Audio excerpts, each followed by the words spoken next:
Now, Channel 3 early warning weather with meteorologist Mike Cameron. More heat and humidity, that is what we have coming for us as we look towards tonight. It's going to be in the 70s, and then tomorrow, the temperatures themselves will get into the mid-90s, but heat index values will approach 100 degrees again during the course of the day tomorrow.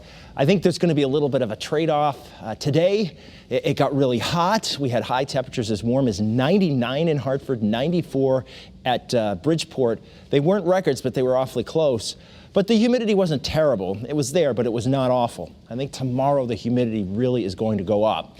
So it's the trade-off. More humidity, a little bit less in terms of heat, but the balance of it makes it feel about the same. So there's another heat advisory for the day tomorrow, just like today. As we look right now, temperatures are in the 80s to near 90 degrees. As I mentioned, they're going back into the 70s, and a few upper 60s will be common more in northwestern Connecticut. But you can see we've got Hartford coming in at 74 degrees. We're thinking 72 in Norwich tonight. We'll have partly cloudy skies. Could be a little bit of patchy fog, though. The wind has to diminish some. It should by morning. And then tomorrow, we're expecting a partly cloudy day. Probably more clouds than we saw today. Certainly more humidity. Dew points, instead of being in the 60s, are forecast to be in the 70s. With temperatures in the 90s, heat indices could be anywhere from 95 to 105 tomorrow. That's going to be sultry, very oppressive weather. In fact, it could feel a little bit more uncomfortable than even today did. You can see, though, it was a beautiful sky and still has been over the last several hours. So a few more clouds have come into it, though, as we take a look towards Rocky Hill and Hartford and even downtown New Haven, where it is 84 degrees. Tomorrow, the other chance that we have of something is the chance for shower thunderstorm, mainly across eastern New England, but even into southeastern Connecticut, there could be a stronger one.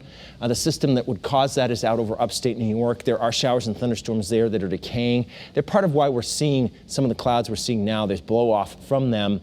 All indications by the models are as these things intercept this high pressure cell that we have overhead, they should collapse before they would get here. So I don't think we're going to have to worry about those tonight. We might have some patchy clouds from the leftovers, but I don't think anything more than that.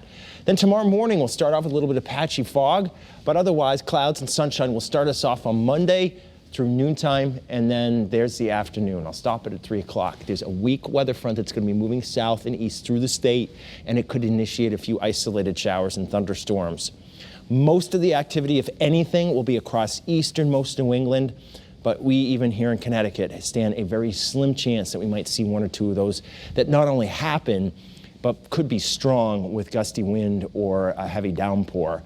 And then it's done. And then it looks like as we go towards Tuesday, the humidity will come down some, and so will the temperatures too. In fact, when we take a look at your 7-day forecast, instead of mid-90s, we're going for 92 inland and 87 along the shoreline Tuesday. The humidity will be down a smidge as well, but then it will return for Wednesday and Thursday with showers and storms. Finally, the humidity really does get cleaned out of here by late Friday and into Saturday.